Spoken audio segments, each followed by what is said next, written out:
jas pengalamanku, logikaku, pikiranku, pengertianku, pemahamanku, keyakinanku, dan analisa. Saya pernah membaca di media sosial tentang adanya seorang menteri yang diduga punya rencana untuk membatasi pembelian mobil dalam mengkonsumsi BBM. Ya, sebagai institusi negara, menteri itu kemungkinan punya hak dan wewenang ya untuk melakukan satu pembatasan. Tetapi dalam berita yang saya baca itu alasannya yang menurut saya kurang pas ya. Kalau beliau mengatakan bahwa alasannya karena permasalahan gas emisi, gas buang emisi gas buang dari kendaraan dalam arti polusi, ya dikaitkan dengan era mobil listrik, menurut saya kurang tepat. Kenapa? Ya kan artinya itu bukan substansif gitu. Kalau memang pemerintah tegas berani gitu kan. Permasalahannya kan antara tingkat pertumbuhan kendaraan dengan tingkat pertumbuhan jalan itu tidak berbanding lurus, tapi berbanding terbalik. Jadi dalam arti jumlah kendaraan itu yang beredar lebih banyak dibanding pertumbuhan tingkat jalan.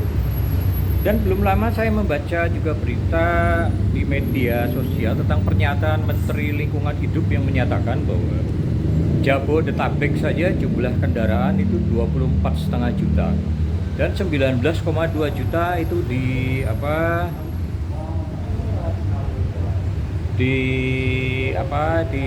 dimonopoli oleh kendaraan roda 2. Jadi artinya kendaraan roda 4 itu ada 5 juta lebih. Bayangkan gitu loh. Ya kan? Bagaimana tidak macet gitu kan? 5 juta kendaraan, 5,5 juta kendaraan, kalau rata-rata satu kendaraan dianggap 5 meter aja. Artinya ada 27,5 juta meter.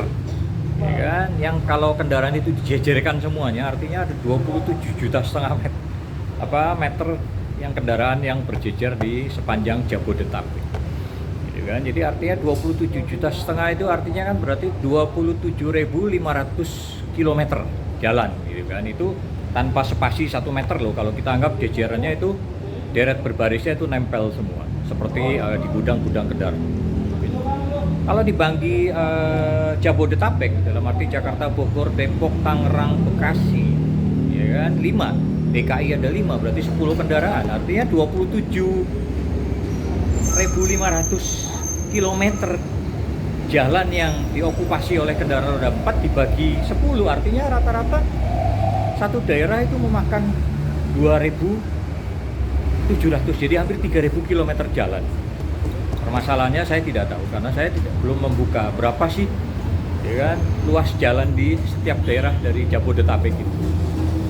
Jadi jelas Menteri Lingkungan Hidup saja sudah menyatakan bahwa tingkat polusi itu tinggi karena faktor kendaraan. Jadi kalau pemerintah berani dan konsekuen memang ingin meningkatkan